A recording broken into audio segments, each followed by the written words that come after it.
ഇന്ന് അതാണ് പൈതൃകം എന്ന് പറയുന്നത്. പൈതൃകം പലരും നടത്തുന്നുണ്ട്. ഇന്നലെയും നടന്നിട്ടുണ്ട്, ഇന്നലെ ഞാനൊക്കെ നടന്നിട്ടുണ്ട്. എന്താണ് ഈ പൈതൃകം എന്ന് പറഞ്ഞതിനെ സംബന്ധിച്ച് രണ്ട് വാക്ക് പറയാൻ അനിവാര്യമായതുകൊണ്ട് അത് മാത്രമേ ഞാൻ പറയാൻ ഉദ്ദേശിച്ച വാക്ക്. നിങ്ങളോട് കേട്ടിട്ടുണ്ടാകും, അതും കേട്ടിട്ടുണ്ടായിരിക്കും. എന്നാലും ഒന്ന് പറയുന്നത് നന്നായിരിക്കും, അവസരമായിരിക്കും. അങ്ങനെയാണല്ലോ. പാണക്കാട് മുറ്റത്ത് പൈതൃകം നടന്നു. അതിന് നമ്മൾ ഒറ്റവാക്കിൽ പറഞ്ഞാൽ അവിടെ അത് തിരിയാത്ത കുറെ ആൾക്കാരുണ്ട് പാണക്കാട്ട്. അത് തിരിയിക്കാൻ വേണ്ടിയിട്ടാണെന്ന് പറഞ്ഞാൽ അതായിരിക്കും ശരി. ആ പ്രസംഗം മുഴുവനും അങ്ങനെയാണ്. എന്റെ സ്നേഹിതൻ പൂക്കോട്ടൂർ പ്രസംഗിച്ചത് കുറെ ഞാൻ കേട്ടു ദയവായി. അദ്ദേഹം പറഞ്ഞത് ബഹുമാനപ്പെട്ട പാപ്പക്കിത്തങ്ങൾ അത് പാണക്കാട് കുടുംബത്തിൽപ്പെട്ടതല്ലെങ്കിലും ഒരു കെട്ടുബന്ധങ്ങളൊക്കെ ഉണ്ട്. മഹാനാണ്, അള്ളാഹുവിന്റെ ഔലിയാക്കളിൽപ്പെട്ട ആളാണെന്നാണ് ഞാൻ പ്രസംഗിക്കാറുള്ളത്. പാപ്പക്കിത്തങ്ങളെ സംബന്ധിച്ച് ഇവരവിടെ എത്തിയില്ല പറഞ്ഞിട്ട്. പാപ്പക്കിത്തൻ അള്ളാഹുവിന്റെ ഔലിയാന്ന് പറയാൻ കാരണം അദ്ദേഹം, ഞാൻ പട്ടിക്കാട് പഠിക്കുന്ന കാലത്ത് അതിന്റെ പ്രസിഡന്റാണ് അദ്ദേഹം. ഭൂപ്രദേശങ്ങൾ സെക്രട്ടറിയാണ്. സംസ്കൃതമയും കണ്ണിയത്ത് ഉസ്താദും കൂട്ടുമൽ ഉസ്താദൊക്കെ ഉസ്താദന്മാരുമാണ്. അങ്ങനെ ഒരു നിറഞ്ഞ ഇസ്ലാമിന്റെ ഒരു ഉയർന്ന ചിഹ്നങ്ങൾ പ്രകാശിച്ചുകൊണ്ടിരിക്കുന്ന സമയത്താണ് നമ്മളത് പഠിച്ചത്. അത് പാപ്പക്കിത്തങ്ങൾ വന്നാല് യോഗം കൂടും, കമ്മിറ്റി യോഗം കൂടും. കമ്മിറ്റി യോഗം വളരെ ശക്തമായിട്ട് പാപ്പക്കിത്തങ്ങളും ഭൂപ്രദേശങ്ങളുള്ള യോഗം ആയതുകൊണ്ട് എല്ലാ മെമ്പർമാരും ഹാജരുണ്ടാവും. ഉൾപ്പോറായിരിക്കും. അങ്ങനെ യോഗം എവിടെ എത്തിയാലും ബാങ്ക് പള്ളിയിൽ നിന്ന് കൊടുത്താൽ തങ്ങളോട്ട് ഇറങ്ങിപ്പോകും. തങ്ങൾ വാക്ക് ആ ജുംല പൂർത്തിയാക്കൂല, അവിടെ നീട്ട് പോകും. അപ്പൊ എല്ലാവരും ഇറങ്ങിപ്പോകും. നിസ്കാരം കഴിഞ്ഞ് വന്ന് ഭക്ഷണം കഴിച്ചിട്ട് വീണ്ടും തുടങ്ങും. ഇത് മുപ്പരുടെ ശൈലിയാണ്. അങ്ങനെ ചിലപ്പോൾ നമ്മൾ കുട്ടികളെ വിളിച്ചു കൂട്ടിയിട്ട് അദ്ദേഹം ഉപദേശം തരാറുണ്ട്. ഒരു ദിവസം അദ്ദേഹം തന്ന ഉപദേശത്തിൽ അദ്ദേഹം പറഞ്ഞു, എനിക്ക് ഓർമ്മ വെച്ച കാലം മുതൽ ജമാഅത്ത് നഷ്ടപ്പെട്ടിട്ടില്ല, നിസ്കാരം നഷ്ടപ്പെട്ടില്ല എന്നല്ല. ആർക്കാ പറയാൻ കഴിയാ? എന്തെങ്കിലും ഒരേക്ക് പറയാൻ കഴിയുന്നത്. അതുകൊണ്ട് ഞാൻ ആദ്യമൊക്കെ കേട്ട വാഗ്ദത്തങ്ങളെ ഞാൻ വലിയ പല സ്ഥലത്തും പ്രസംഗിച്ചിട്ടുണ്ട്. അള്ളാഹുവിന്റെ ഔലിയാക്കളിൽപ്പെട്ട ആളാണ്. കാരണം അദ്ദേഹം ഒരു പാണക്കാട് തങ്ങന്മാരുമായി ആത്മീയ മേഖലയിൽ മാത്രം സഞ്ചരിച്ച ആളല്ല. അദ്ദേഹം ബിസിനസ്സുകാരനായി, നല്ല ബിസിനസ്സുകാരനായി. അതിന് പുറമെ കേരള രാഷ്ട്രീയം മുഴുവനും അദ്ദേഹത്തിന്റെ 2 വിരലുകൾക്കിടയിലായിരുന്നു. ആരിവിടെ ഭരിക്കണം, മുഖ്യമന്ത്രി ആരാവണം, മറ്റു മന്ത്രി ആരാവണം, ലീഗിന് എത്ര മന്ത്രിമാർ വേണമെന്നൊക്കെ തീരുമാനിക്കുന്നത് അപ്പടി ഈ കേരളം അംഗീകരിച്ചു വന്നൊരു കാലഘട്ടമാണ്. എന്റെ സമപ്രായക്കാർക്കൊക്കെ അതറിയാം. ചെറുപ്പത്തിൽ ചെറിയ കുട്ടികൾക്ക് ഇപ്പോൾ അറിഞ്ഞോളുന്നുണ്ടാവില്ല. അങ്ങനെ പിന്നെ കോൺഗ്രസുകാര് ലീഗുകാർ അവഗണിച്ചു. ആദ്യത്തെ കേരളം ഉണ്ടായിരുന്ന ആദ്യത്തെ മന്ത്രിസഭ TMSന്റെ മന്ത്രിസഭയാണ്, കമ്മ്യൂണിസ്റ്റ് മന്ത്രിസഭയായിരുന്നു. അതിനെ പിന്നെ നെഹ്റു പിരിച്ചുവിട്ടു. വിമോചന സമരം കൊണ്ട് 2 കൊല്ലം ഭരിക്കാൻ കഴിയുള്ളൂ. 59 പിരിച്ചുവിട്ടു.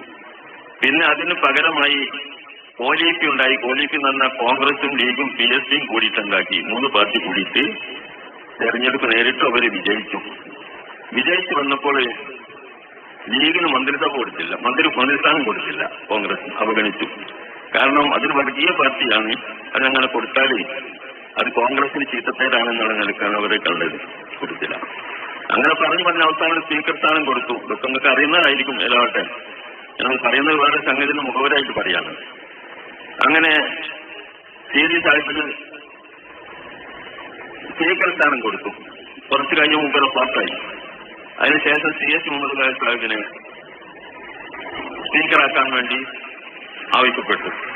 അപ്പൊ തൊപ്പി ഉയർത്തണം എന്നാൽ സ്പീക്കറാകാൻ പറ്റുള്ളൂ, തൊപ്പി ഉയർച്ചാലേ ആക്കാൻ പറ്റുള്ളൂ എന്നാണ് കോൺഗ്രസ്. അങ്ങനെ ഏതായാലും തൊപ്പി ഉയർത്തിട്ടെങ്കിലും ഇരിക്കട്ടെ അങ്ങനെ കാര്യമായിരുന്നു. ഏതായാലും വീണ്ടും ഒറ്റയനുണ്ടാക്കി ഇറങ്ങിപ്പോരേണ്ടി വന്നു. അങ്ങനെ ഇറങ്ങിപ്പോന്നിട്ട് പിന്നീട് ആദ്യം കമ്മ്യൂണിസ്റ്റിനോട് ദേഷ്യം പിടിച്ചിട്ടാണ് ഈ മുന്നണി ഉണ്ടാക്കിയത്. പിന്നെ കോൺഗ്രസിനോട് ദേഷ്യമായി ലീഗിന്, പകരം കിട്ടണം. അങ്ങനെയാണ് ഉണ്ടാക്കിയത്. സപ്തമുന്നണി ഉണ്ടാക്കിയത്. കൂടുതൽ പാർട്ടി കൊണ്ട് EMSന്റെ നേതൃത്വത്തിൽ മന്ത്രിസഭ വന്നു. അന്ന് 2 മന്ത്രിമാരുണ്ടായി. കോൺഗ്രസിന്റെ മന്ത്രിസഭയിൽ ഒരു മന്ത്രിയും കൊടുത്തില്ല. EMS 2 മന്ത്രിമാർക്ക് കൊടുത്തു. CSനും ഒരിക്കലും കൊടുത്തു. ഇതൊക്കെ ഞാൻ പറയുന്നത് വെച്ചാല് ഇതൊക്കെ ചില അർത്ഥങ്ങളുണ്ടെങ്കിൽ ഉൾക്കൊള്ളാൻ മതി. അങ്ങനെ 2 മന്ത്രിമാരെ കൊടുത്തു. അങ്ങനെ മന്ത്രിയാവും തെറ്റും ലീഗിനെയും തെളിയിച്ചത് ആ കമ്മ്യൂണിസ്റ്റിന്റെ കൂട്ടുകെട്ടിന്റെ മന്ത്രിസഭയാണ്. അതുണ്ടായി. അതൊക്കെ അങ്ങനെ പോയിക്കോട്ടെ. ഞാനത് പറയുന്നത് ആ കാര്യം കാര്യങ്ങളൊക്കെ കൈകാര്യം ചെയ്തത് ബാപ്പയ്ക്ക് തങ്ങളാണ് നടന്ന ചുരുക്കത്തിൽ. EMS വരും തങ്ങളെ കാണാൻ പാണ്ഡ്യാലയിൽ, കൊയിലാണ്ടി കോഴിക്കോട് പാണ്ഡ്യാലയിൽ അദ്ദേഹത്തിന് മലഞ്ചരക്ക് കച്ചവടങ്ങൾ ഉണ്ടായിരുന്നു, അവിടേക്ക് വരും. കരുണാകരൻ വരും, ആന്റണി വരും, എല്ലാവരും തങ്ങളെ തന്നെ വരും. അങ്ങനത്തെ ഒരു കാലഘട്ടമായിരുന്നു. മൻ കാഫല്ലാഹ കാഫഹു കുല്ലി ചെയ്യുന്നതാണ്. ആ കാലത്ത് നമ്മളിങ്ങനെ കാണുകയാണ് ബാപ്പയ്ക്ക് തങ്ങളുടെ വലിപ്പം. കോൺഗ്രസ് കമ്മ്യൂണിസം എന്നല്ല എന്റെ വിഷയം. ബാപ്പയ്ക്ക് തങ്ങളുടെ വലിപ്പറിയലാണ്. അങ്ങനെ ആ കാലഘട്ടം മുഴുവനും പിന്നീട് ആ മന്ത്രിസഭ പൊളിച്ചിട്ട്, അതായത് കമ്മ്യൂണിസ്റ്റുമായി കൂട്ടുകെട്ടുന്ന മന്ത്രിസഭ പൊളിച്ചതും ബാപ്പയ്ക്ക് തന്നെ. എന്നിട്ട് ഒന്നല്ലാത്ത വലത് കമ്മ്യൂണിസ്റ്റിന്റെ അച്ഛനം വേണൽ അന്ന് ഇയാൾ എവിടെ ആയിരുന്നു, MP ആയിരുന്നു, അദ്ദേഹത്തെ പിടിച്ചിട്ടുണ്ട് വന്നിട്ട് മുഖ്യമന്ത്രിയാക്കി. അത് MLA ഒന്നും അല്ലാത്ത നിൽക്കുന്ന കൊണ്ടുവന്ന് മുഖ്യമന്ത്രിയാക്കിയിട്ട് മന്ത്രിസഭ ഉണ്ടാക്കി. ആ മന്ത്രിസഭന്റെ ബാക്കി തന്നെയാണ് ഇപ്പോൾ നിലനിൽക്കുന്നതിന് വലത് കമ്മ്യൂണിസ്റ്റ് പാർട്ടി പോയിന്നേ ഉള്ളൂ. അപ്പം അതൊക്കെ ഉണ്ടാക്കിയതും ചെയ്യുന്നതും കേരളം ഭരിക്കുന്നത് ബാപ്പക്കിത്തങ്ങളാ. ഈ ചരിത്രമൊക്കെ അറിയണം. ബാപ്പക്കിത്തങ്ങൾ അല്ലാണ്ട് വലിയെന്ന് പറഞ്ഞ ആളാണ്. ഒരു ദിവസം ഞങ്ങൾ പട്ടിക്കാട് ഇങ്ങനെ ഉച്ചയ്ക്ക് ചോറിന്റെ ഇന്റർവെല്ലിന്റെ സമയത്താണ് ചോറ് വെച്ചിങ്ങനെ നിൽക്കുമ്പോണ്ട് വലിയ പോലീസ് വാൻ ഇങ്ങനെ വരുന്നത്. വലിയ പോലീസ് വാൻ മലപ്പുറം DSPയും കൂട്ടരൊക്കെ വരുന്നത്. അപ്പൊ അന്ന് കോളേജിൽ കമ്മിറ്റി യോഗം ഉണ്ട്. ബാപ്പക്കിത്തങ്ങൾ അവിടെ ഉണ്ട്. ബാപ്പക്കിത്തങ്ങളെ കാണാൻ വരിക. എന്തിനാണ് സംഗതി? ബാപ്പക്കിത്തങ്ങൾ ഒരു MLA അല്ല, മന്ത്രിയല്ല, ഒന്നുമല്ല. CS മുഹമ്മദ് സബ്ബായ സാഹിബിന്റെ തലശ്ശേരി അവിടെ ആ മാരാറ്, ഒരു കമ്മ്യൂണിസ്റ്റുകാരൻ മാരാറ്, അവിടുത്തെ ബാപ്പക്കിത്തങ്ങൾ ഒരു MLA അല്ല, മന്ത്രിയല്ല, ഒന്നുമല്ല. CS മുഹമ്മദ് സബ്ബായ സാഹിബിന്റെ തലശ്ശേരി അവിടെ ആ മാരാറ്, ഒരു കമ്മ്യൂണിസ്റ്റുകാരൻ മാരാറ്, അവിടുത്തെ അദ്ദേഹം വിശ്രമിക്കുന്ന റൂമിൽ ചെന്ന് ആസിഡ് ബൾബ് എത്തുന്നു. ആ സംഭവത്തിന് എന്ത് നടപടി സ്വീകരിക്കണം എന്ന് അറിയാൻ വേണ്ടിയിട്ടാണ് പോലീസ് തെരഞ്ഞു വന്നതാണ്. അന്ന് ഈ ഫോൺ സൗകര്യത്തിൽ വളരെ കുറവാണ്. സംഘം ബുക്ക് ചെയ്തിട്ടൊക്കെ കാത്തിരുന്നിട്ട് അവസാനം ക്യാൻസലാക്കണം ആ പരിപാടി. അപ്പം അവിടെ എന്ത് ചെയ്യണമെന്ന് വെച്ചാൽ ആഭ്യന്തര വകുപ്പ് മന്ത്രിയുടെ മുഖ്യമന്ത്രിയുടെ ഒക്കെ ഉണ്ട്. പോലീസ് വന്നത് ബാപ്പക്കിത്തങ്ങളെ തെരഞ്ഞു അവിടെ എന്താ നടപടി സ്വീകരിക്കുന്നെന്ന് ചോദിക്കാൻ. അപ്പൊ ചുരുക്കത്തിൽ ഈ കേരളം എങ്ങനെ പോകണം, ഭരിക്കണം എന്നൊക്കെ തീരുമാനിച്ചത് ബാപ്പക്കിത്തങ്ങളായിരുന്ന ഒരു കാലഘട്ടം ഉണ്ടായിരുന്നു. ആ ബാപ്പക്കിത്തങ്ങൾ അദ്ദേഹത്തിന് ജമാഅത്ത് നഷ്ടപ്പെട്ടില്ല എന്നാണ് പറയുന്നത്. ചിലപ്പം കാറിൽ EMS ഉണ്ടാവും, കരുണാകരൻ ഉണ്ടാവും, പാങ്ങ് കൊടുത്ത പള്ളിന് മുമ്പിൽ നിർത്തും, ഓലാടെ കാറിൽ ഇന്ന് പേപ്പർ വായിച്ചോളും, തങ്ങൾ നിൽക്കും. ഇങ്ങനെയുള്ള വലിയൊരു മനുഷ്യനായിരുന്നു. ദുനിയാവ് ആഹ്റം ഒരുമിച്ച് കൂടിയ മനുഷ്യനായിരുന്നു. ഈ മനുഷ്യന്റെ മാതൃക അതാണ് നമ്മൾ പൈതൃക എന്ന് പറയുന്നത്. ഒന്ന് അല്ലേ, പൈതൃക എന്ന് പറഞ്ഞാൽ അതല്ലേ, ആ മനുഷ്യന്റെ എന്താണോ ജീവിതം ചിലത് പകർത്തണം. അദ്ദേഹം സമസ്തക്കാരനായിരുന്നു. പൂർണ്ണ സമസ്തക്കാരനായിരുന്നു. സമസ്തന്റെ തീരുമാനം EMS എന്ന് പറഞ്ഞാൽ അല്ല, EMS നേരത്തെ കഴിഞ്ഞു. MES കലയിച്ചിട്ട് വായിക്കാം. MES എന്ന് പറഞ്ഞ ഒരു സംഘടന ഉണ്ടായിരുന്നു, ഇപ്പോഴുണ്ട്. ഡോക്ടർ വഫൂർ സാഹിബ് എന്ന് പറഞ്ഞാൽ മെഡിക്കൽ കോളേജിൽ വലിയ പ്രൊഫസറൊക്കെ ആയിരുന്നു. അദ്ദേഹത്തിന്റെ നേതൃത്വത്തിൽ വലിയ ഉദ്യോഗസ്ഥന്മാരെ, ഡോക്ടർമാരെ, എഞ്ചിനീയർമാരെ കൂടിയിട്ടാണ് ആ സംഘടന. ആ സംഘടന ഉണ്ടാക്കിയത് MES എന്ന് പറഞ്ഞാൽ മുസ്ലിം എഡ്യൂക്കേഷണൽ സൊസൈറ്റിയാണ്. അത് മുസ്ലിങ്ങൾ വിദ്യാഭ്യാസപരമായി പിന്നോക്കം നിൽക്കുന്നു, അതുകൊണ്ട് അവർക്ക് ഉദ്യോഗങ്ങളിൽ ഒന്നും കയറാൻ കഴിയുന്നില്ല, അവരെന്നും പിന്നോക്കമായി കഴിയുന്നു എന്നതുകൊണ്ട് അതിനുവേണ്ടി നികത്താൻ മുസ്ലിം പിന്നോക്കം നിൽക്കുന്ന മുസ്ലിങ്ങൾക്ക് വിദ്യാഭ്യാസം നൽകി ഉയർത്തിക്കൊണ്ടുവരാൻ വേണ്ടിയിട്ടുണ്ടാക്കിയ ഒരു സംഘടനയാണ്. അതിന് എല്ലാ ആൾക്കാരും പിന്തുണ കൊടുത്തു. വേണ്ടതാണല്ലോ. മുസ്ലിം ലീഗും അതിന്റെ പിന്നിൽ സമസ്തയും എല്ലാ സമസ്തയും മുജാഹിദും എല്ലാവരും പിന്തുണ കൊടുത്തിരുന്നു. അങ്ങനെ ഉണ്ടാക്കിയതാ. അതുണ്ടാക്കിയിട്ട് വളർന്നു പന്തലിച്ച് പലയിടത്തും അതിന്റെ സ്ഥാപനങ്ങളൊക്കെ സർക്കാർ കൊടുത്തു. അങ്ങനെ എഞ്ചിനീയറിംഗ് കോളേജും മറ്റേ മെഡിക്കൽ കോളേജ് അടക്കമെല്ലാം കൊടുത്തു. അങ്ങനെ അത് വളർന്നു വലുതായി ആൾക്കാരുടെ ഇടയിൽ നീച്ചെടുക്കാനായി. അപ്പോഴാണ് അവർക്ക് നേരെ നമ്മൾ ഈ വാസിയൊക്കെ എന്ത് പറഞ്ഞ മാതിരി ഇങ്ങനെ വഴിതെറ്റുന്നത് കണ്ടത്. അവർക്ക് ഈ മൂല്യന്മാരും തലകിട്ടും ഒക്കെ ഒരു പയഞ്ചനായി തോന്നി. അത് ഓരോ കൂടെ നടക്കാനൊന്നും പറ്റാത്തൊരവസ്ഥ. അവർക്കൊരു ജേർണൽ ഉണ്ടായിരുന്നു, ഒരു മാസിക, MES ജേർണൽ എന്ന പേര്. അതിലൊരു നോവൽ വന്നു. മൊയ്ത് പടിയത്ത് എന്ന് പറഞ്ഞ എഴുത്തുകാരൻ അദ്ദേഹം ഒരു നോവൽ എഴുതി. ആ നോവലിന്റെ പ്രമേയം സ്വന്തം മക്കളിരിക്കെ പേരമക്കൾക്ക് സ്വത്തില്ലാന്ന് ഇസ്ലാമിന്റെ നിയമമുണ്ടല്ലോ. ഇസ്ലാമിന്റെ നിയമമുണ്ട്. ഇപ്പൊ ഹൈദരാബാദൊക്കെ 2 മക്കളുണ്ട്, കമ്മുനി മൂസി. ഹൈദരാബാദ് കമ്മുനി മൂസ 2 മക്കളുണ്ട്. പേര് ഞാനിപ്പോ ഉദാഹരണം പറയണം. അതുപോലെ 2 കഥാപാത്രങ്ങൾ വെച്ചിട്ടാണ് അയാൾ എഴുതിയത്. കമ്മുനിയാക്കാന്ന് പറഞ്ഞ മൂത്ത ആളാണ്. അയാൾക്ക് ഭയങ്കര പള്ളവേദന. അയാൾക്ക് കുട്ടികളുമുണ്ട്, കമ്മുനിയാക്ക് കുട്ടികളുമുണ്ട്. പക്ഷെ ഡോക്ടർമാർ പറഞ്ഞു പള്ളവേദനയ്ക്ക് ഓപ്പറേഷൻ ചെയ്യണമെന്ന് പറഞ്ഞു. ഓപ്പറേഷൻ പൂർണ്ണമായും സക്സസ് ആവും നമുക്ക് ധൈര്യമല്ല, ഡോക്ടർമാർ പറയുന്നു. അതിൽ 75% പരാജയമായിരിക്കുന്ന ഡോക്ടർമാരുടെ റിപ്പോർട്ട്. എങ്കിലും അതല്ലാതെ വേറെ മാർഗവുമില്ല. നാളെ ഓപ്പറേഷനാണ്. ഞാൻ ആ നോവലിന്റെ കഥ പറയാം. നാളെ ഓപ്പറേഷൻ ആയാൽ വാപ്പ മരിക്കും. കമ്മ്യൂണിയാക്കേണ്ട കുട്ടികൾ മനസ്സിലാക്കാണ് വാപ്പ മരിക്കല്ലോ. വാപ്പ മരിച്ച ആളാത്തോടെ ഉണ്ടല്ലോ, നമുക്ക് സ്വത്ത് കിട്ടൂല. അപ്പൊ എന്ത് ചെയ്യണം?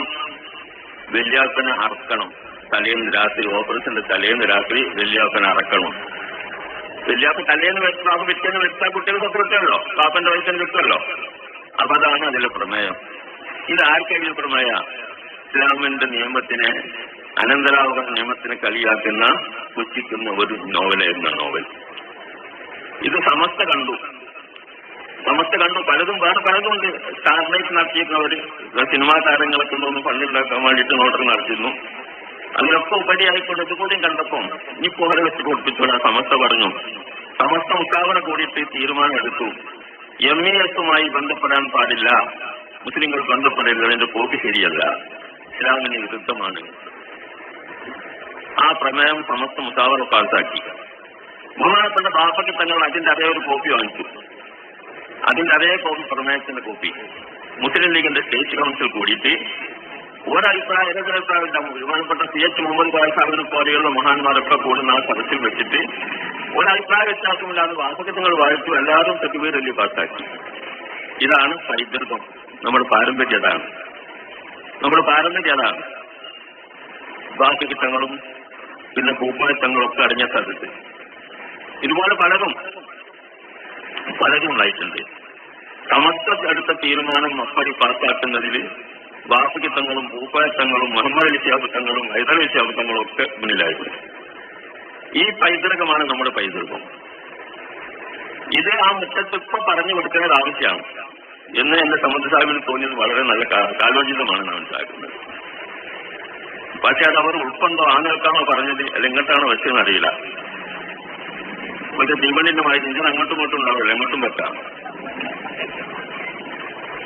അതാണ് നമ്മുടെ അവസ്ഥ. ഇവിടെ വാസിയോപ്പിയ വിഷയത്തിൽ നമ്മൾ തീരുമാനമെടുത്തു, മുസാവറ തീരുമാനമെടുത്തു. വെറുതെ വ്യക്തിവിരോധം അതിലില്ല. നമ്മളീ പറഞ്ഞതുപോലെ തന്നെ ഇസ്ലാമിനെ പോറലേൽക്കും. വാസിയോപ്പിയ വിഷയം നമ്മുടെ മുസ്ലിം ഉമ്മത്ത് ഒന്നിച്ച് നേരത്തെ പറഞ്ഞതുപോലെ MES-ന് പിന്തുണ കൊടുത്തതുപോലെ എല്ലാവരും ഒന്നിച്ച് പിന്തുണ കൊടുക്കുക. സമസ്തയുടെ സ്ഥാപനങ്ങളാണ്. സമസ്തയുടെ പിന്തുണയോടുകൂടിയാണ് സ്ഥാപനമൊക്കെ വളർന്നത്. അങ്ങനല്ലേ? നമ്മളൊക്കെ അതിന് പൈസ കൊടുത്തിട്ടുണ്ടാവും, വേണ്ടതൊക്കെ ചെയ്യുന്നുണ്ടാവും, നമ്മൾ കുട്ടികളെ അയച്ചിട്ടുണ്ടാവും. അത് സമസ്ത അംഗീകരിച്ച സ്ഥാപനം എന്നുള്ള നിലക്കാണ് അത് നമ്മൾ കുട്ടികളെ അയച്ചത്.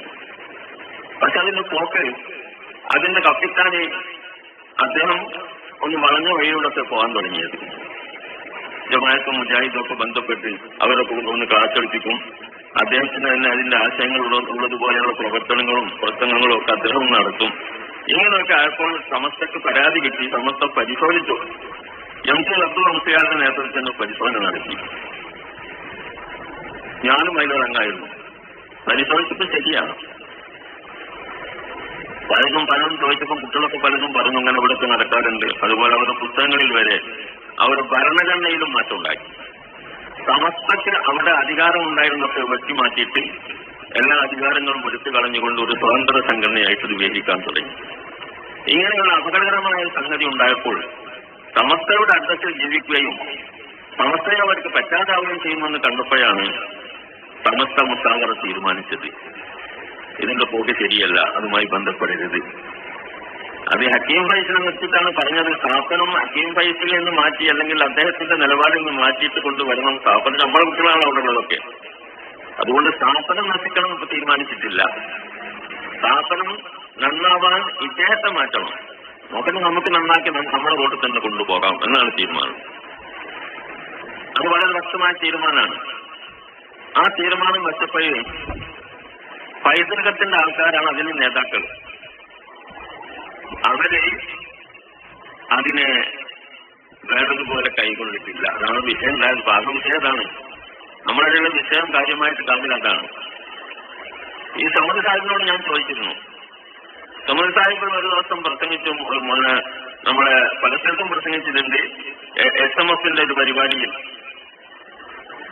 ബഹുമാനപ്പെട്ട സാദിഖ് അലി ശിഹാബ് തങ്ങൾ എന്നോടിന്ന് രാവിലെ പറഞ്ഞതാണ്. വീഡിയോ ഇവര് തന്നെ മധ്യസ്ഥന്മാരായി ഒരു 9 കാര്യങ്ങൾ ഉണ്ടാക്കിയിട്ടുണ്ട്. നമ്മളാരുമല്ല, ബഹുമാനപ്പെട്ട സാദിഖ് അലി തങ്ങളും കുഞ്ഞാലിക്കുട്ടി സാഹിബും പിന്നെ നമ്മുടെ തങ്ങളും MP ഒക്കെ കൂടിയിട്ടുണ്ടാക്കിയ ഒരു തീരുമാനം. ആ തീരുമാനം 9 കാര്യങ്ങളാണ്. ആ തീരുമാനം നമ്മളാക്കിയതല്ല, അവർ തന്നെ ഉണ്ടാക്കിയല്ല. ആ തീരുമാനം അംഗീകരിപ്പിച്ച് തരാമെന്നും രണ്ടുകൊണ്ട് സമ്മതിച്ച് തിരക്കിൽ അത് അംഗീകരിച്ചാൽ നമ്മൾക്ക് സംഗതി എന്താകും നല്ല നിലക്ക് പോകാന്നുള്ള നിലയ്ക്ക് അതിന് സമസ്തക്കുള്ള പല അധികാരങ്ങളൊക്കെ നിലനിർത്തുക. ആ ഒരു പുസ്തകങ്ങൾ പരിശോധിച്ചിട്ട് വിധേയ പ്രസ്ഥാനക്കാരുടെ ആശയങ്ങളും പുസ്തകങ്ങളൊക്കെ മാറ്റുക. സമസ്ത പണ്ഡിതന്മാരെന്ന് കുറച്ച് ആൾക്കാരായ CIC-യിൽ പങ്കാളിയാക്കുക തുടങ്ങിയ ചില കാര്യങ്ങളാണ്. ശുദ്ധിയാക്കാൻ വേണ്ടി പറഞ്ഞ കാര്യങ്ങൾ. അതൊക്കെ കുഞ്ഞാലിക്കുട്ടി സാഹിബും പിന്നെ സാദിഖ് അലി ശിഹാബ് തങ്ങളും നമ്മുടെ യുബി തങ്ങളും MT അള്ളമുസ്ലിയാരും കൊയ്യോർ ഉമ്മർ മുസ്ലിയാരൊക്കെ കൂടിയ സഭയാണ് തീരുമാനിച്ചത്. അവർ തീരുമാനിച്ചതിനെ നടപ്പാക്കണ്ടേ. CIC-യുടെ പ്രസിഡന്റ് സാദിഖ് അലി തങ്ങളാണ്. അത് നടപ്പാക്കും. അപ്പൊ കമൽ സാഹിബ് പ്രസംഗിച്ചു. ഇന്ന് രാവിലെ ഞാൻ സാദിഖ് അലി തങ്ങളെ കണ്ടിരുന്നു. ആ പ്രസംഗിക്കുന്ന രാവിലെ അദ്ദേഹം എന്നോട് പറഞ്ഞു, ഈ 9 കാര്യം ഞാൻ CIC-യെ കൊണ്ട് അംഗീകരിപ്പിക്കും, ഇല്ലെങ്കിൽ സമിതിക്ക് അതിലുണ്ടാവില്ല, ആ CIC ഉണ്ടാവില്ല എന്ന് പറഞ്ഞത്. ആ വീഡിയോ ഇപ്പോൾ കാണാൻ കഴിയും. അത് ആ മുറ്റത്തുനിന്ന് അദ്ദേഹം പറഞ്ഞിട്ടില്ല. ആ മുറ്റത്ത് അതായിരുന്നു പറയേണ്ടത്. എന്തേ സാധിക്കണം, നിങ്ങൾ എന്നോട് പറഞ്ഞതല്ലേ, നിങ്ങളോട് ഒരു വാക്ക് നിങ്ങൾ പറഞ്ഞല്ലോ, അത് നിങ്ങൾ പാലിക്കണ്ടേ, എല്ലാ നിലക്കും പാലിക്കണ്ടേ. നമ്മളൊരു മുസ്ലിം, സാധാരണ മുസ്ലിം ആണെങ്കിൽ തന്നെ വാക്ക് പറഞ്ഞാൽ പാലിക്കണമല്ലോ. ഔകൂബില്ലേ, കരാറ് പാലിക്കണമെന്നല്ലേ. അതില്ല. അത് പാലിച്ചു കഴിഞ്ഞാൽ ഇവിടെ വിഷയമില്ല. പൈതൃകത്തിന് എതിരായിക്കൊണ്ട് ഇവിടെ ആരാ പ്രവർത്തിക്കുന്നത്? സമസ്ത എന്ന് പറയുന്നത് നമ്മുടെ ദീനാണ്, മറ്റത് രാഷ്ട്രീയമാണ്. ദീനും രാഷ്ട്രീയവും തമ്മിൽ ഏറ്റുമുട്ടിയാൽ നമുക്ക് ഏതാ വേണ്ടത്? ദീനാ വേണ്ടത്. അതാണ് മോമിൻ മനസ്സിലാക്കുക. മോമിനങ്ങൾ എന്താ കൈകാര്യം ചെയ്യുന്നത്? അതില്ലാതെ പോവുകയും എന്നിട്ട് പൈതൃകം എന്നൊരു പേര് വെച്ചിട്ട് എന്തെങ്കിലുമൊക്കെ കാട്ടിക്കൂട്ടിട്ട് കാര്യമുണ്ടോ? ഇതുപോലെ പല സംഗതിയും അങ്ങനെ തന്നെയാണ്. ഇതൊരു വിഷയമൊന്നല്ല. നമ്മളെ പരസ്യമായി എതിർത്തുകൊണ്ടിരിക്കല്ലേ. നമ്മൾ സമ്മേളനത്തിൽ ബഹുമാനപ്പെട്ട തങ്ങളുടെ ഒരു ജാഥ, ജിപ്പിരി തങ്ങളുടെ ഒരു ജാഥ, അത് വളരെ മാന്യമായിട്ട് അത് ഉദ്ഘാടനം ചെയ്യാൻ വേണ്ടി ബഹുമാനപ്പെട്ട സാദിഖ് അലി തങ്ങൾ വെച്ചു. മറ്റേ വേറെ ദേശീയ നേതാവാരാണ് ഖാദർ മൊയ്തീനല്ലേ? ഖാദർ മൊയ്തീന് പങ്കെടുക്കുന്ന അല്ലെങ്കിൽ കന്യാകുമാരി തുടർന്നൊക്കെ പറഞ്ഞ് വളരെ അവർക്ക് ക്ഷണിച്ച് സ്വീകരിച്ചില്ല. രണ്ടാളും വന്നില്ല. ഈ കേരള അന്തരീക്ഷത്തിൽ പരാജയപ്പെടുമല്ലോ. അങ്ങനെയാണ് ബസ് ജാഥ പരാജയപ്പെടും. പാണക്കാട് തങ്ങൾ പിന്നെ വെള്ളത്തിൽ നിന്നാൽ പിന്നെ നേതാവ് ഖാദർ മൊയ്തീൻ വെള്ളത്തിൽ നിന്നാൽ പിന്നെ യാതിന്റെ കാര്യം അത് മയ്യത്തായത് തന്നെ. എന്നാ പിന്നെ ജാഥകൾ വന്നു നോക്കുമ്പോ കുടുങ്ങിനോ പെട്ടിച്ചല്ലോ കയ്യിൽ വിട്ടുപോയുള്ളത് തോന്നി. അതുണ്ടായത്. ഇനി ഞാൻ പറയില്ല, നിങ്ങൾ മനസ്സിലാക്കണം. അങ്ങനെ ആ ജാഥ ഒരു ഭയങ്കര സംഭവമായി. അതുകൊണ്ട് ഇതിനകത്ത് കോൺഗ്രസ്സുകാരെല്ലോട്ടും പങ്കെടുക്കും. മുന്നണിയുടെ കോൺഗ്രസ്സുകാര് മത്സരിച്ച് പങ്കെടുത്തു. രമേശ് ചെന്നിത്തല 2 സ്ഥലത്ത് പങ്കെടുത്തു. സതീശൻ വേറെ ഒരു സ്ഥലത്ത് പങ്കെടുത്തു. ഇങ്ങളെല്ലാവരും ഉദ്ഘാടനം ചെയ്തു. അങ്ങനെയുള്ള ഒരു ജാഥയായിരുന്നു ആ ജാഥ.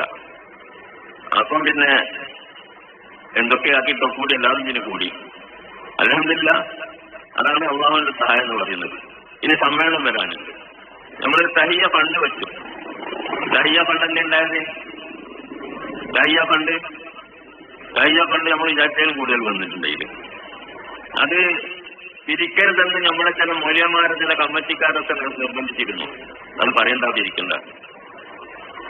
അവിടെയും തിരിച്ചു, അവിടെ അല്ലെങ്കിൽ എല്ലാവർക്കും പിരിഞ്ഞു. നമുക്ക് എന്താകാൻ തരില്ല. അപ്പൊ പരസ്യമായിട്ട് എതിർക്കാണ്. ഇതൊക്കെ നമ്മൾ കാണുന്നു. ആൾക്കാർ എതിർക്കുന്നത് ഇത് എവിടുന്ന് വരുന്ന ഈ എതിർപ്പ്? ഇത് ആരാ ഉത്തരവാദി? നമുക്കൊരു പത്രമുണ്ട്, സുപ്രഭാതം. നമ്മുടെ പത്രമാണ്, സമസ്തന്റെ പത്രമാണ്. സമസ്തന്റെ നേതാക്കൾ ഉണ്ടാക്കിയതാ. ഇവര് തങ്ങളൊക്കെ വരുന്നതിന് മുമ്പുള്ള നേതാക്കൾ ഉണ്ടാക്കിയതാ. ആ പത്രം ഉണ്ടായത് കൊണ്ടിട്ട് നമുക്കൊരുപാട് മൈലേജ് ഉണ്ടായില്ല, കാര്യത്തിൽ സംശയമില്ല.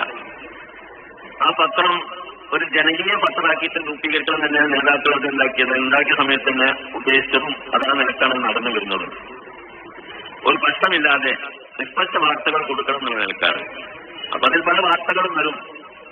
ഭരിക്കുന്നവരെ സംബന്ധിച്ച് നല്ലത് വരും, അവരുടെ പരസ്യങ്ങൾ വരും, ഇടതുപക്ഷത്തിന്റെ വരും, വലതുപക്ഷത്തിന്റെ വരൊക്കെ വരും.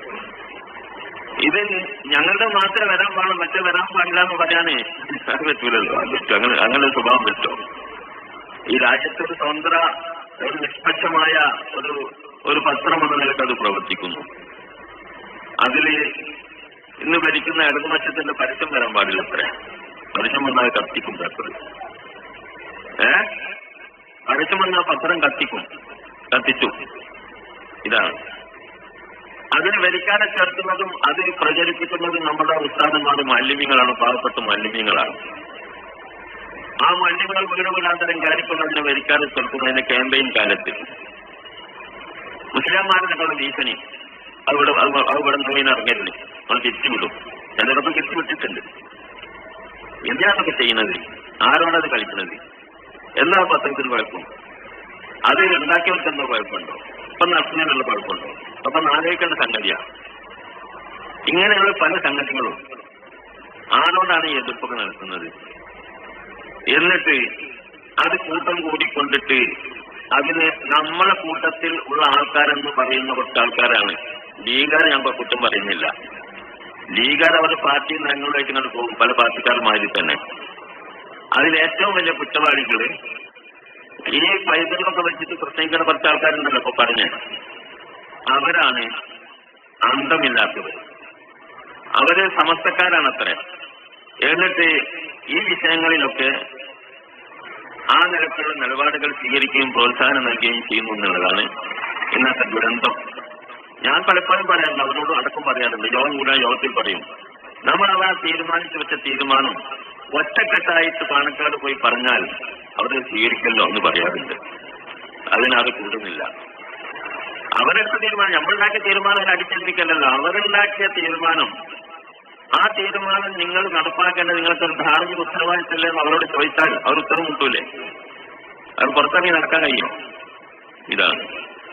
അതുകൊണ്ട് ബാപ്പയ്ക്ക് തങ്ങളുടെയും പൂപ്പായ തങ്ങളുടെയും മുഹമ്മദ് അലി ശിഹാബ് തങ്ങളുടെയും ഹൈദർ അലി ശിഹാബ് തങ്ങളുടെയും പൈതൃകവും പാരമ്പര്യവും പറഞ്ഞുകൊണ്ട് സമസ്തയെ പഠിപ്പിക്കണ്ട.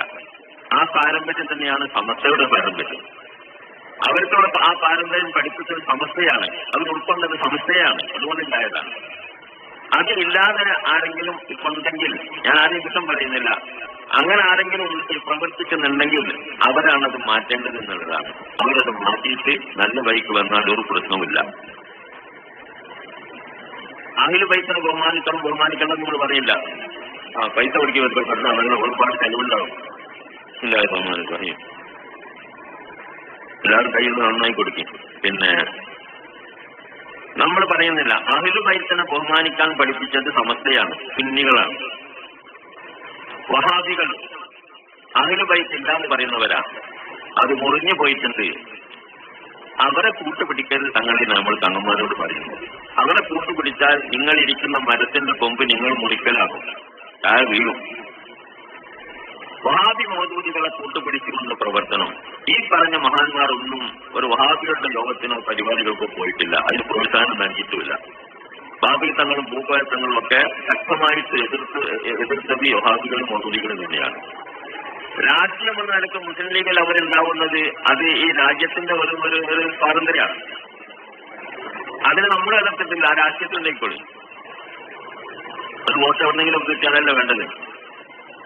പക്ഷേ അത് വഹാബികൾ മൗദൂദികളെ സംബന്ധിച്ചാൽ അതും പാടില്ല. കാരണം മൗദൂദികളെ ഈ രംഗത്തെടുക്കാൻ പാടില്ല. അവർക്ക് നമ്മുടെ വിജയ് പ്രസ്ഥാനത്തിന് അതിന് പുറമെ ഈ രാജ്യത്തിന്റെ ഭരണഘടനയ്ക്ക് വിരുദ്ധമായ നിലപാടുകൾ ഉണ്ടെന്നതുകൊണ്ട് എല്ലാവരും അതിന് വരുത്തുന്ന സാധനമാണ്.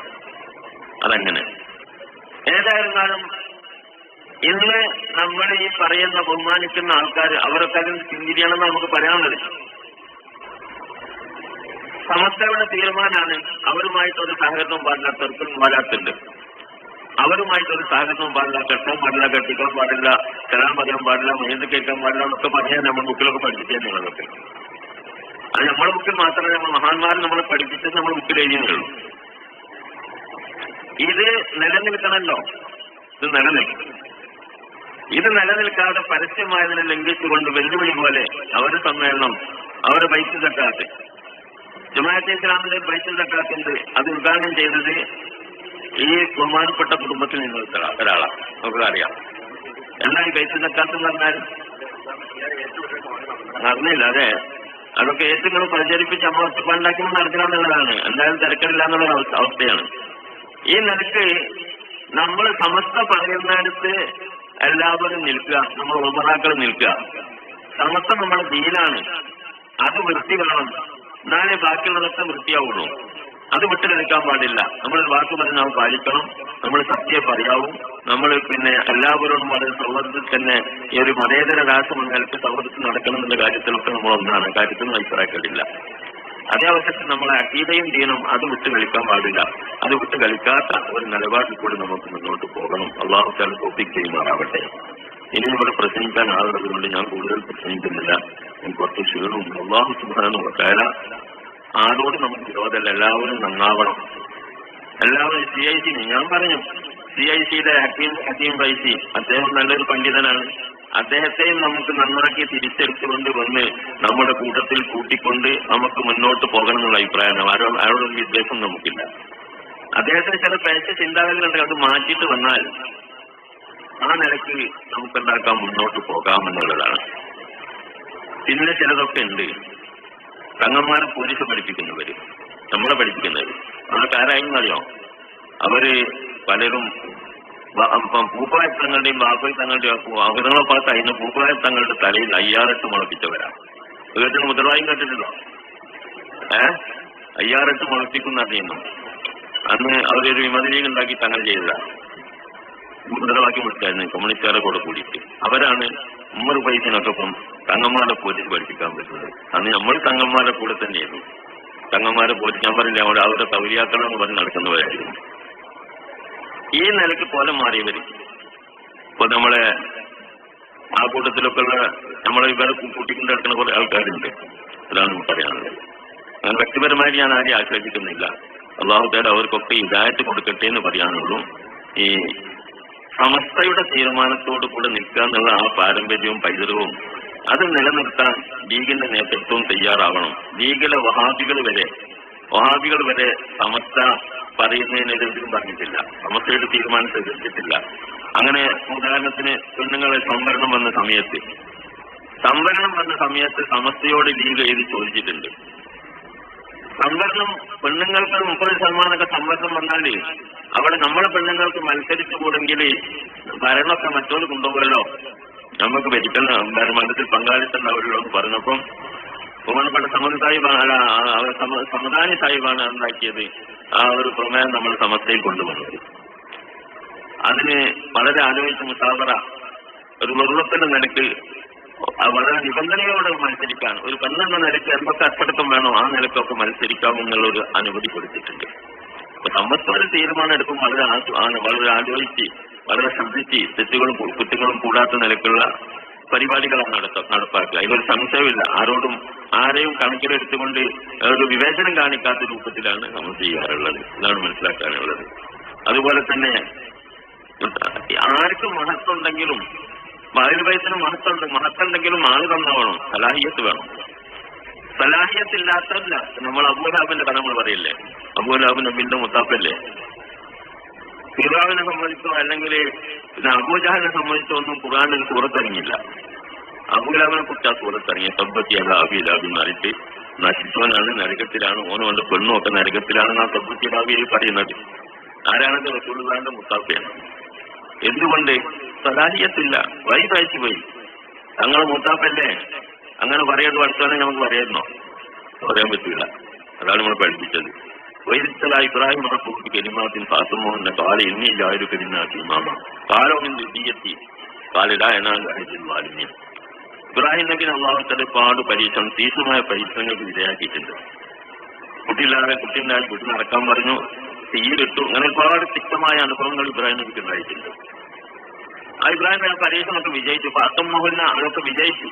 ആ പരീക്ഷണങ്ങളൊക്കെ വിജയിച്ചു.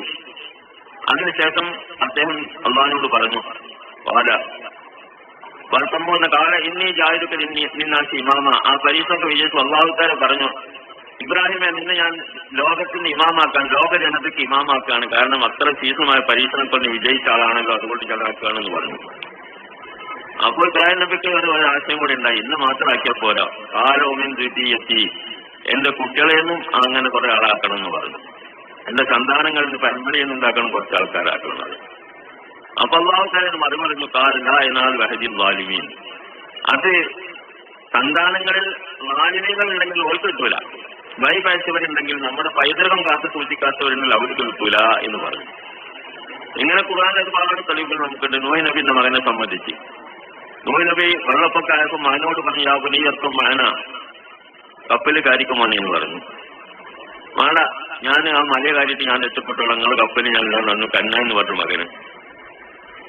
പറഞ്ഞു കൊടുക്കുമ്പോൾ അക്കാണ് മിനൽ മുറക്കി മൺ തത്തുപോയി, മുങ്ങി തത്തുപോയി. നൂഹ് നബിന്റെ മകനായതുകൊണ്ട് അയാൾക്ക് രക്ഷൊന്നും കിട്ടിയില്ല. ഇബ്രാഹിം നബിന്റെ ബാപ്പ ആയതുകൊണ്ട് അദ്ദേഹത്തിന് രക്ഷ കിട്ടിയില്ല, അദ്ദേഹം ജന്മം ഉണ്ടാക്കുന്ന ആളായിരുന്നു. എന്നൊക്കെ നമ്മൾ മനസ്സിലാക്കണം. അപ്പൊ ദീൻ എന്ന് പറയുന്നത് ഒരു ചിട്ടയുണ്ട്, ആ ചിട്ടയിൽ ജീവിക്കുന്നവർക്കാണ് മഹത്വമുള്ളത്. അല്ലാതെ നമ്മളെ ബോഡിക്കൊന്നും ഒരു മഹത്വമില്ല, ബോഡി എല്ലാവർക്കും ഒരോളം തന്നെയാണ്. പക്ഷെ അതിൽ ദീനുണ്ടോ, ദീൻ ഉണ്ടെങ്കിൽ ഉന്നതനാണ്, ദീനില്ലെങ്കിൽ മോശമാണ് ആൾ എന്നുള്ളതാണ്. അത് മനസ്സിലാക്കുക. അല്ലാതെ അങ്ങനെ ഒരു സങ്കല്പം ഒരു വീട്ടിൽ ഒരു സംഗതിയിൽ ഉണ്ടാക്കുന്ന വലിയൊരു മഹത്വം പറഞ്ഞാൽ മഹത്വം ഉണ്ടെങ്കിൽ ഉണ്ട്, ഇല്ലെങ്കിൽ കളഞ്ഞാൽ കളഞ്ഞു തന്നെ. അത് മനസ്സിലാക്കുക. അള്ളാഹു സുബ്ഹാനഹു വ തആല കാത്തു രക്ഷിക്കട്ടെ. പാണക്കാട് കുടുംബം എന്ന് പറഞ്ഞാൽ വലിയൊരു കുടുംബമാണ്, നമ്മളൊക്കെ ബഹുമാനിക്കേണ്ട കുടുംബമാണ്. അത് മുസ്ലിം കേരളത്തിൻ്റെ ഒരു തണലാണ് പാണക്കാട്. ആ തണൽ വേണം നമുക്ക് ഇൻഷാ അല്ലാഹ്. അള്ളാഹു തആല ആ നിലക്കാതെ നിലനിർത്താനുള്ള ഒരു തൗഫീഖ് അവർക്കും നമുക്കൊക്കെ അള്ളാഹു തആല പെരുമാറാവട്ടെ.